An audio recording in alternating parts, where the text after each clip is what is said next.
एक माणूस जो एकेकाळी राजस्थानच्या वाळवंटात वीज नसलेल्या एका घरात आपल्या 20 नातेवाईकांसोबत जमिनीवर झोपायचा, तोच माणूस आज जगातल्या सर्वात मोठ्या क्रिकेट लीगमध्ये 15,600 कोटींची टीम विकत घेतो. कसं शक्य आहे हे? ही फक्त नशिबाची गोष्ट नाही आहे. हे एका अशा माणसाचं डोकं आहे ज्याने जगाला शिकवलं की तोट्यात गेलेल्या कचऱ्यातून सोनं कसं बनवायचं. आज आपण अशा एका व्यक्तीबद्दल बोलतोय ज्याला जग किंग ऑफ स्टील म्हणतं, पण ज्याच्या प्रवासाची सुरुवात अत्यंत साधी होती. आपण बोलतोय लक्ष्मी निवास मित्तल यांच्याबद्दल. नमस्कार, मी सुनील आणि तुम्ही पाहताय या बोलूया. लक्ष्मी मित्तल यांचा हा प्रवास समजून घेताना आपल्याला थोडं मागे जावं लागेल. 1950चा काळ. राजस्थानच्या चुरू जिल्ह्यातलं सादुलपूर नावाचं एक छोटं गाव. तिथे त्या काळी वीज नव्हती, पाणी नव्हतं. लक्ष्मी मित्तल यांचे आजोबा एका पेढीमध्ये काम करायचे. 20 जणांचं कुटुंब एकाच घरात राहायचं. रात्री जमिनीवर कॉन्क्रीटच्या गारव्यावर झोपायचं आणि सकाळी चुलीवरच्या धुरामध्ये दिवस सुरू व्हायचा. विचार करा, आज ज्यांच्याकडे लंडनमध्ये जगातील सर्वात महागड्या घरांपैकी एक आहे, त्या माणसाचं बालपण कसं असेल. पण ही गरिबी त्यांच्यासाठी अडथळा नव्हती, ती एक जिद्द होती. हीच ती पार्श्वभूमी आहे जिथे त्यांच्यातला मोठा विचार करणारा उद्योजक घडत होता. त्यानंतर त्यांचं कुटुंब कोलकात्याला आलं. त्यांचे वडील मोहनलाल मित्तल यांनी पोलाद व्यवसायात छोटी भागीदारी सुरू केली. लक्ष्मी मित्तल यांनी कोलकात्याच्या सेंट झेवियर्स कॉलेजमध्ये प्रवेश घ्यायचा प्रयत्न केला, पण त्यांना सुरुवातीला नकार मिळाला. का माहिती आहे? कारण त्यांना नीट इंग्रजी बोलता येत नव्हतं. पण त्यांनी हार मानली नाही. त्यांनी कॉलेजच्या प्राचार्यांकडे जाऊन शब्द दिला की मी एका वर्षात इंग्रजी शिकून दाखवेन. त्यांनी ते करून दाखवलं आणि BComमध्ये प्रथम श्रेणी मिळवली.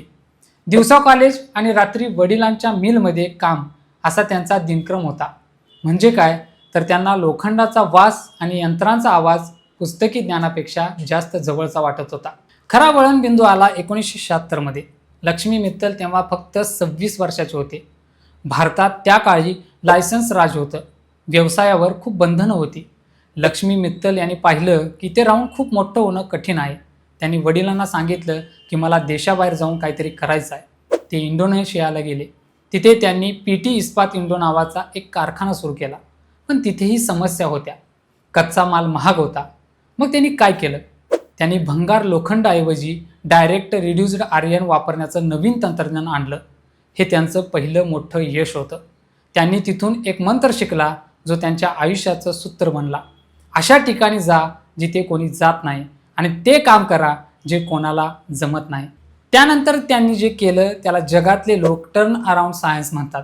लक्ष्मी मित्तल यांनी जगातल्या अशा कंपन्या शोधायला सुरुवात केली ज्या तोट्यात होत्या किंवा बंद पडण्याच्या मार्गावर होत्या. 1989मध्ये त्रिनिदाद आणि टोबॅगो नावाच्या एका देशातला सरकारी पोलाद कारखाना दर आठवड्याला $10 लाख नुकसान सोसत होता. तिथले सगळे तज्ज्ञ हरले होते. मित्तल यांनी तो कारखाना भाड्याने घेतला आणि एका वर्षात तो नफ्यात आणला. लोक म्हणायचे की मित्तल हे पोलाद उद्योगाचे डॉक्टर आहेत. जिथे अमेरिकन आणि जर्मन कंपन्यांना अपयश येत होतं, तिथे हा मारवाडी तरुण चमत्कार घडवत होता. मेक्सिको, कझाकस्तान, रोमानिया अशा देशांमध्ये त्यांनी हेच केलं. स्वस्त दरात बंद पडलेले कारखाने घ्यायचे आणि आपल्या व्यवस्थापनाच्या जोरावर ते पुन्हा उभे करायचे. पण मित्तल यांच्या आयुष्यातला सर्वात मोठा सिनेमॅटिक क्षण 2006मध्ये आला.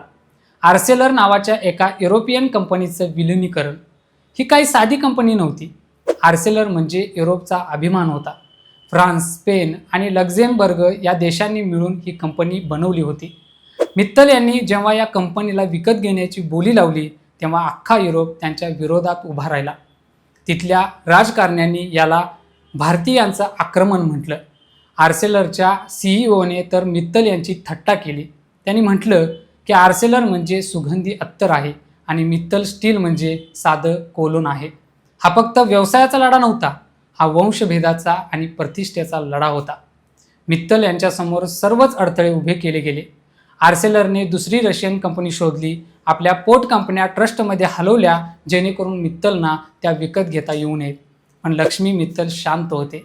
त्यांनी राजकारण्यांशी नाही तर कंपनीच्या शेअर होल्डरशी थेट संवाद साधला. त्यांनी त्यांना पटवून दिलं की भविष्यात मोठी कंपनीच टिकू शकेल. अखेरीस 6 महिन्यांच्या संघर्षानंतर आर्सेलरला झुकावं लागलं. $33.8 अब्ज हा करार झाला आणि जगातील सर्वात मोठी स्टील कंपनी आर्सेलर मित्तल जन्माला आली. हा भारतीय उद्योजकतेचा जागतिक विजय होता. विचार करा, ज्या माणसाला इंग्रजी येत नाही म्हणून कॉलेजने नाकारलं होतं, तोच माणूस आता युरोपच्या सर्वात मोठ्या कंपनीचा मालक होता. आज लक्ष्मी मित्तल यांची नेटवर्थ 2,70,000 कोटी रुपयांच्या पुढे आहे. फोर्ब्सच्या यादीत ते सातत्याने वरच्या क्रमांकावर असतात. पण गेल्या काही दिवसात त्यांची चर्चा एका वेगळ्या कारणासाठी होते. ती म्हणजे राजस्थान रॉयल्स या IPL टीमची खरेदी.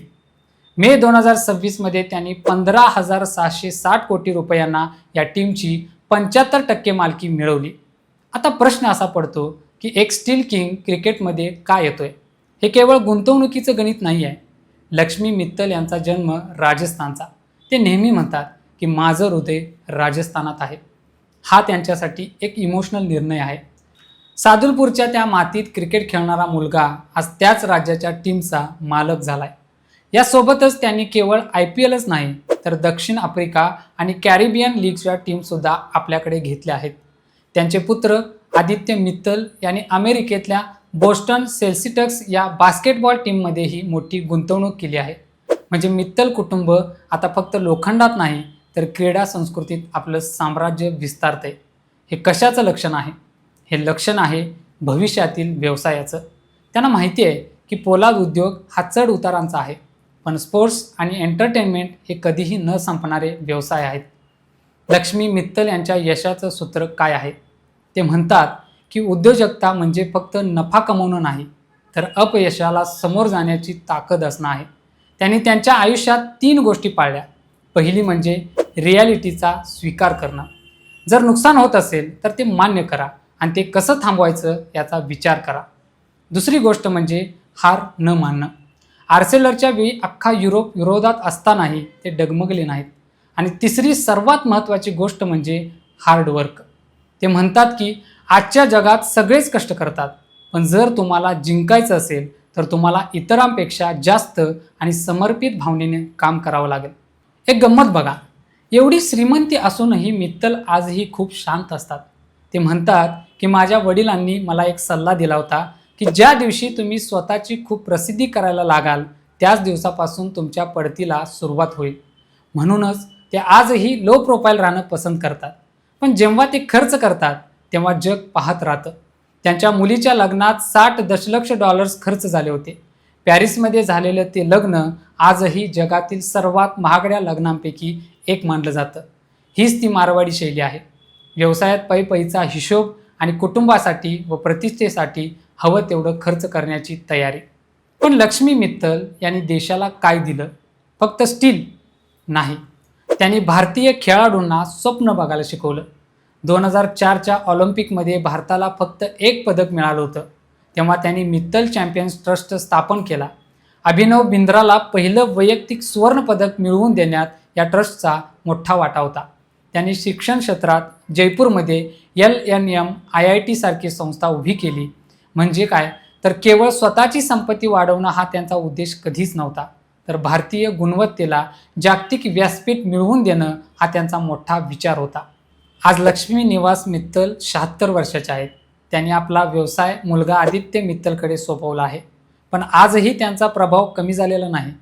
कॉन्क्रीटच्या जमिनीवर झोपलेला तो मुलगा आज जगाच्या पोलादी चौकटी ठरवते. त्यांच्या प्रवासाकडे पाहिलं की एक गोष्ट स्पष्ट होते, तुमच्याकडे काय नाही यापेक्षा तुमच्याकडे काय आहे आणि तुम्ही त्याचा वापर कसा करता यावर तुमचं भविष्य अवलंबून असतं. राजस्थानच्या एका छोट्या गावातून निघालेलं हे वादळ आज जगभर शांतपणे घोंगावते आणि प्रत्येक भारतीयाला अभिमान वाटेल असं काम करते.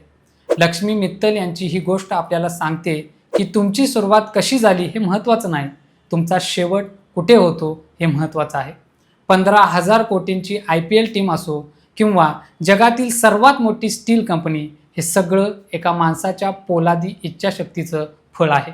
ही चर्चा इथे संपते आहे, पण हा विषय इथे संपत नाही. तुम्हाला वाटत असेल की अशा घटनांचा अर्थ समजून घेणं गरजेचं आहे, तर हा व्हिडिओ लाईक करा आणि इतरांपर्यंत नक्की पोचवा. तुमचं मत, तुमचा अनुभव, तुमचा दृष्टिकोन कमेंट्समध्ये नक्की सांगा आणि अशाच वेगवेगळ्या विषयांवर बोलण्यासाठी चॅनलला सबस्क्राईब करा. आजच्या व्हिडिओत इतकंच. नवीन व्हिडिओत नवीन विषयासोबत पुन्हा भेटूया. या बोलूया.